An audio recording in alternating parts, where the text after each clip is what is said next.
sangat mudah. Saya sebagai presiden terpilih merasa bahwa saya adalah bagian dari tim Pak Joko Widodo. Saya memimpin koalisi. Koalisi itu kita bahkan menamakan koalisi itu Koalisi Indonesia Maju. Dan koalisi itu terdiri dari partai-partai yang memang ikut serta dalam timnya Pak Jokowi. Walaupun saya gabung sama Pak Jokowi baru bagian kedua. Jadi kalau dalam sepak bola saya masuk lapangan itu baru babak kedua, second half. Jadi biasanya second half masuk di saat-saat kritis begitu. Saudara-saudara, dengan demikian, ya kan, saya tidak akan banyak ulangi bahwa saya pernah rival, tapi saya bergabung. Ternyata nilai-nilai kita sama. Dan sekarang saya dalam transisi ini merasa sangat dibantu, sangat didukung oleh Pak Jokowi dan timnya. Bahkan dalam saya menyusun kabinet, kok saya melihat banyak juga ya menteri-menteri yang akan datang, ya banyak juga yang berada di kabinet yang sekarang begitu. Bukan apa-apa, tetapi saya lihat adalah begini. Pada ujungnya, setiap penerima mandat dari rakyat memikul tugas dan tanggung jawab yang tidak ringan. Dan karena itu, sama kalau kita mau menyusun dan memilih tim sepak bola, tim nasional sepak bola, yang dicari adalah pemain-pemain yang terbaik.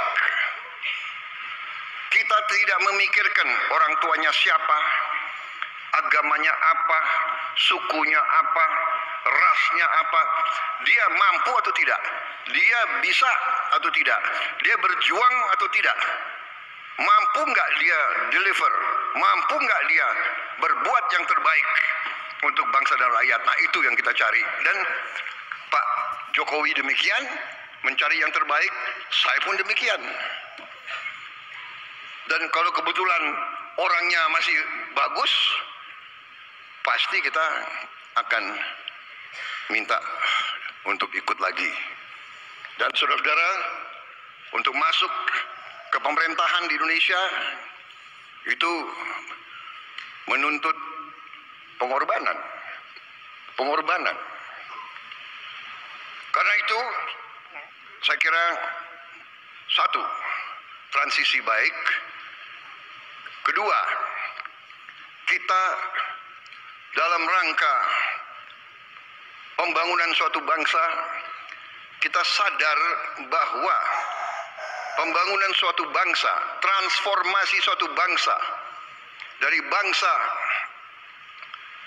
katakanlah tingkat menengah, dari bangsa yang keluar dari penjajahan, keluar dari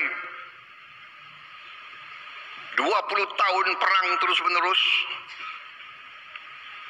RMS, DITI, Angkatan Perang Ratu Adil, peristiwa-peristiwa PRRI, Permesa, terus-menerus, tanpa henti dari 45 sampai 65, sampai 68, sampai 69. Separatis di sini, separatis. Kita sekarang adalah negara yang masih utuh, negara dengan ekonomi ke-16 di dunia, negara dengan tingkat inflasi salah satu yang terendah di dunia, negara dengan pertumbuhan yang masih cukup baik dibandingkan dengan negara-negara lain, suatu negara yang keluar dari krisis COVID, salah satu yang tercepat dan dinilai salah satu yang terbaik keluarnya dari peristiwa COVID. Kita sering kurang bersyukur, kurang terima kasih, kurang menghargai apa yang kita capai sendiri. Ini kita harus koreksi. Selamat pagi kepada pemirsa Guris Sadan TV. Guris Sadan TV membaca Indonesia dengan 3 metode. Metode pemikiran kritis, metode pemikiran analitis, dan metode pemikiran reflektif. Pemirsa Guris Sadan TV yang kami cintai, pada kesempatan ini kita menampilkan video pidato Prabowo dalam BNI Summit Daily Investment ya kemarin ya di Jakarta. Dalam video yang disampaikan oleh Prabowo ada 3 hal yang sangat penting disampaikan oleh Prabowo. Yang pertama adalah beliau sangat bangga berada di bawah pemerintahan Presiden Joko Widodo. Banyak pelajaran yang diambil, banyak sekali kerja-kerja nyata yang dilakukan. Yang kedua, Prabowo merasa bangga dengan terjadinya transisi pemerintahan yang lancar ya, yang terjadi tanpa konflik, tanpa clash, tanpa keretakan tentunya ya, yang menurut Prabowo transisi yang lancar, transisi yang sukses. Dan yang ketiga, Prabowo menyampaikan bahwa ketika beliau akan menjadi presiden dan setelah dilantik akan mengambil kebijakan swasembada pangan ya. Nah, swasembada pangan ini tentu saja menjadi problem yang sangat serius ya bagi Indonesia sampai dengan saat ini ya.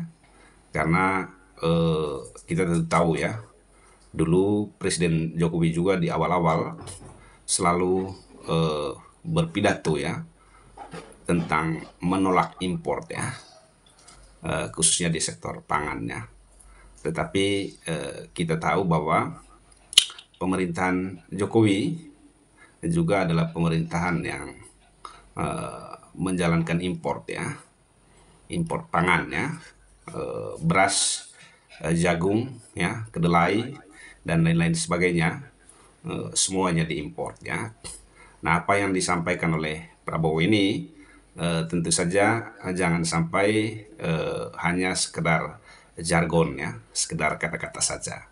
Karena komitmen terhadap swasembada pangan itu adalah komitmen terkait dengan integritas pemerintahannya, di mana misalnya ketika Jokowi punya komitmen untuk menghentikan impor, kemudian menggerakkan swasembada pangan, pada saat yang sama Jokowi menempatkan Menteri Perdagangan ya di sektor itu, termasuk juga Menteri Pertanian ya, yang di dalam kepalanya itu menginginkan terjadinya impor ya, karena bagi mereka impor itu adalah sesuatu yang mudah untuk mendapatkan hasilnya ya.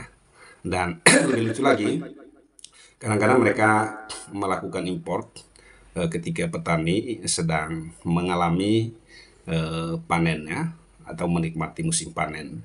Pada saat petani menikmati musim panen, mereka malah melakukan akselerasi ya, atau percepatan impor ya, yang dilakukan dengan begitu luar biasa tanpa malu-malu ya.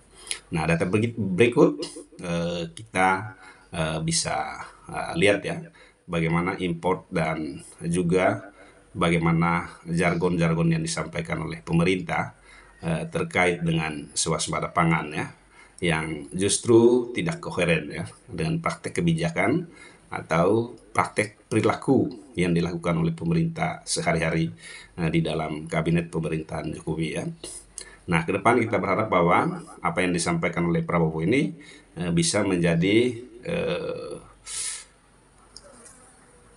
pelaksanaan ya, atau diimplementasikan benar-benar oleh pemerintah, tidak hanya sekedar jargonnya, tetapi bisa dibuktikan dengan kenyataannya bahwa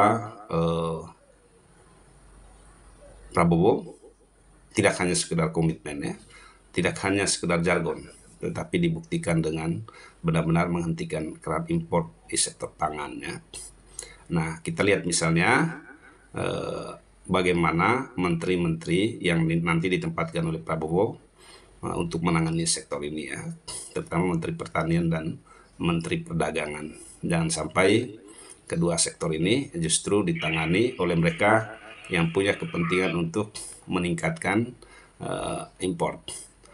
Dengan impor tentu saja kita akan mengetahui bahwa pemerintah itu tidak memiliki komitmen terhadap swasembada pangan ya, terhadap penguatan sektor-sektor pangan di dalam negeri ya, terutama misalnya adalah komitmen terhadap penguatan pertanian ya, penguatan pangan lokal ya.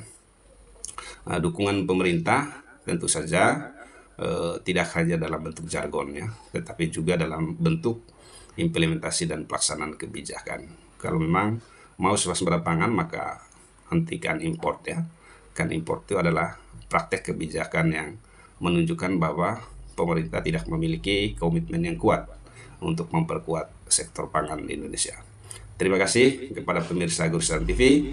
Jika Anda suka dengan video kami, jangan lupa like, komen, subscribe, dan katakanlah kepada teman-teman Anda bahwa Gurusan TV mencerdaskan Indonesia.